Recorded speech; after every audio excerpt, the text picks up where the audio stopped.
Hello, everybody, and welcome to week 5 of BA220. It is our last week. We are down to crunch time on this. As we wrap up, I just kind of want to go over again to start off what is due this week. Again, remember your discussion questions. You need to have your initial post done by Wednesday. 2 follow-up posts or responses done by Sunday. Your lecture, you need to watch the lecture and respond to that by Wednesday. And then also you will have to do an assignment. There's a little bit of a change. I said Sunday for your last two posts by Friday. Friday at midnight. Class ends Friday at midnight. I cannot stress that enough. Again, Friday at midnight, not 12:01. If you turn your paper in at 12:01, I'm sorry, I have extremely strict guidelines I have to follow. It is midnight, so you need to have it done by then. Any assignment from the past, any of the previous 5 weeks, if you're missing one of your papers, get that in, and I will get that graded for you. So this week, we are going to have another paper that is due. I've already talked about the discussions and the lecture response. So let's get right into the paper this week and see what we have to do. So for this one, we're going to go back to our company that we have selected last week. And we are going to do a little bit more analysis. So we're going to go through and we're going to look and say, all right, these are some of the things that I liked or I disliked from last week. So last week we wrote a paper on why we would invest with him. Now we are going to go through and we are going to talk about the company and the analysis right here. Let me highlight that part to show, because this is the important part. You're going to tell me what they should be doing as a company and what they should possibly stop doing. So use examples from their financial statements to defend your conclusions. So on this one, it needs to be, it says at least 2 pages, so 2 pages. Again, be concise as you can because 2 pages go very quickly. Using the concepts from reading, the things that we've talked about, use APA format, and again, it doesn't say double spaced, but it can be double spaced. So the book that we've gone over, that we've been using all of class, the financial statement analysis, is a good one. You can go in here. If you go to the contents again, you're going to be able to find some good information. You're going to be able to talk about the income statement, profit, revenue recognition. Maybe their financial statements talked a little bit about revenue recognition. You can talk about audits. You know, a lot of people, and again, I'm an auditor, so maybe I'm biased, and a lot of people really dislike the auditors when they come in. But auditors are very useful, because if auditors were not out there to keep companies honest, they would probably try to get away with a lot more. So maybe look at their audit reports. Go out. Generally, a company, generally they're going to have either a qualified, an unqualified, an adverse opinion. So, or you can go beyond that, but those are your main opinions that you're going to see. So look at the audit opinion, maybe do a little bit of research on that and see what that tells you. That will be key.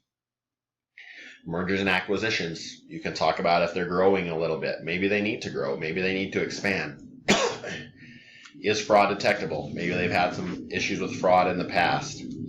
Forecasting financial statements, credit analysis, some equity analysis. Those are just the main chapters. Again, I was going through quickly in the book that you can look at. You know, as you're going through, you need to focus on the financial statements and use those for your examples. But if you want to throw something in there a little bit to say, you know, maybe this is a way they can improve and this is how it would impact the financial statements, that is okay as well. But for the majority of the paper, please keep it on the financial statements and the things that you've learned there. For example, maybe you want to say that your company needs to expand and branch out more. Maybe you're looking at, I believe they're called Yum Brands, that owns like Taco Bell and KFC and Pizza Hut or something. Maybe you think that they should expand more. Maybe they should do a couple more things. That would increase their revenue, but it's also going to increase their expenses. You could talk a little bit about that. Or maybe you think that they should close some different things or stop offering some of the services. Maybe your company you looked at, you know, I'm just throwing this out as an example. This isn't something that's happened, but maybe you read a financial statement on somebody like Walmart and they were losing money on their tire and oil business that they run there in the store. I'm sure Walmart's not doing that. They're pretty cutthroat. They would get rid of it if they were. But maybe you had a company and they had a service like that they offer that they just need to get rid of, and because it's driving down or because the expenses are outpacing the sales. So you could talk about that. And where do you get a lot of that information? Again, in the footnotes. But also, as you're reading through the financial statements, they might talk about forecasted sales, or they might talk about future growth or different things like that. So try to use that stuff as much as you can and support it with examples from their financial statements. Maybe you could go through and say, as you can see, company A in 2014 had net income of X amount of dollars. However, they decided to add a new line or a new product or expand. And now in 2015, you can see that their net income is this, and it went up by 5% or whatever it is. That would be a great example to show that you are doing your research and properly understanding the financial statements and interpreting them and then conveying that to us. So any specific examples like that would be great. And since it's only 2 pages, you're probably only going to be able to pick, maybe 3 or 4, depending on how much information there is that goes with it.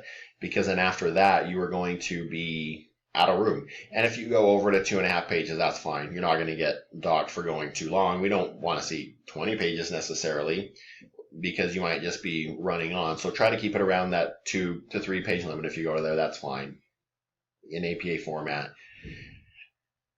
So again, we're just going to be using the same company as you had before. Don't try to switch up companies. I've seen students in the past where they picked a company and the next week they were supposed to follow up. They did not use the same company. If you pick a different company, that is just going to set you back to square one. Last week you already dug into your financial statements a lot, and you already have a paper written on it that you can kind of build off of and glean some information from. So stick with that company. And that is the end of the class. So again, just make sure that you have your initial post done by Wednesday, your 2 responses done by Friday at midnight. The lecture response needs to be done by Wednesday at midnight, and then this paper needs to be done by Friday at midnight.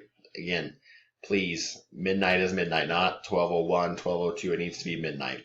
And also, there is probably a good chance that you will see a link for some feedback for the class. If that does get posted, I encourage you to please take it. We love to get feedback. If there's something that you liked about the class, that's awesome. Let us know so we can keep doing it. If there's something that you didn't like about the class or something that you would like to see tweaked a little bit, let us know that too. And if that link isn't there, you can always feel free to reach out to me. I love getting good, honest feedback, whether it's good or bad, as long as it is constructive. I don't want you just to send me an email to say, I hated this class, I didn't like anything. Okay, well, why? Let me know. Or if you love the class, we obviously always like getting positive feedback too, but please let me know what you liked about it, just so we can try to build on that to make it better for people in the future.